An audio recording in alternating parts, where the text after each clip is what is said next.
күні. Подиумда латвиялық Baronessa Demi Couture брендінің топтамасы. Шабытына шектеу қоймаған дизайнер Марта Берс топтамасын инелік деп атады. Яғни киімдер сұңғақ бойлы, сымбаты келіскен қыздарға арналған. Үйлесіммен таңдалған жейдемен шалбар, белі талшыбықта иілген арулардың ажарын ашып, нәзіктігін еселейді.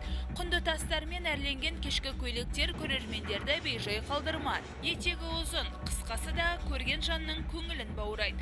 Сәнгер образдарды 6 ай ішінде дайындаған. Марта Берс 1,5 жыл ішінде Дубай, Париж, Миланда өткен сән апталықтарында өнерін паш еткен. Қазақстанға алғаш рет келіп тұр.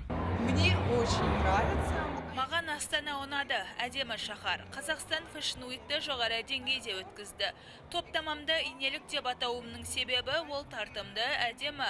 Пайдаланған әр матаның сапасы жоғары, яғни табиғи жібек, мақпал, франциялық шілтеріні қолдандым. Цирконтасы кристалды қостым. Бұл кез келген қызды жарқыратады.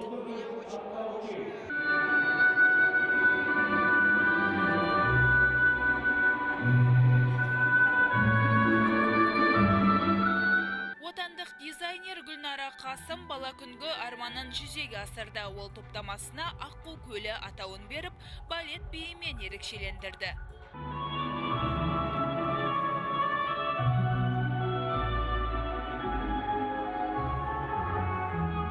Дизайнер әр туындысына гүлді принт қосып, көктемде сәнгайналар туындылардың сапын толықтырды. Сән әлеміне 4 жыл бұрын қадам басқан дизайнердің Қазақстан Fashion Week'ке 2-ші рет қатысуы. Айтуынша, келер жылы нәзік түстер сәнге айналады.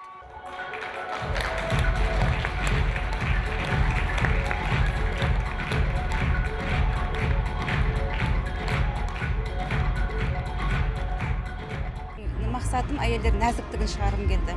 Әдемілігін, ішіндегі қарапайымдылық болғанмен оның батырлығын бір жағынан бәрі араласып кеткен байқаған шығарсыздар да. Нәзіктік те бар, батырлық та бар. Соны көрсеткім келді. Бір дизайнерде бір детальдар болады. Детальдардан шықты. Негізінде мына детальдан шықты. Осы поястан шықты, негізі осына детальді қолданам деп, аржағына уже матағыны қарайсың, матаны көріп, соны іздестіргенде өз образдар келе береді. Сән апталығының соңғы күніне 7 дизайнер қатысты. Олардың сапында отандық сәнгерлермен қатар Латвия, Грузия, Ресей, Бельгиялық бар. Әрбірі өз елінің болмысын киім арқылы танытқысы келді. Елімізде 25-ші рет өткізілген сән апталығының ерекшелігі басым бұл жылы. Астана қаласында отандық жас сәнгерлердің байқауы өтті. Ең бірінші күні соны іріктеу болды. Жас дизайнерлерге қолдарына, яғни осы сән әлеміне үлкен жолдама берілді. Бұрын болған Қазақстан Fashion Week, бүгінгі болып жатқан, мысалы, қазір болып жатқан Қазақстан Fashion Week'тен айырмашылығы, қалай айтсам екен, жер мен көктен тағы да үлкен не бар, сондай. 3 күнге жалғасқан Қазақстан Fashion Week Астана өз мәресіне жетті. Осымен 8-ші рет ұйымдастырылған. Сән апталығына 16 дизайнер қатысты, оның 7-і шетелдік. Ал туындыларын тамашалауға 1000-нан астам көрермен қатысты. Ұйымдастырушылар көктем мезгілінде көрерменге жол тартар, сән мерекесіне дайындықты бастап та кетті.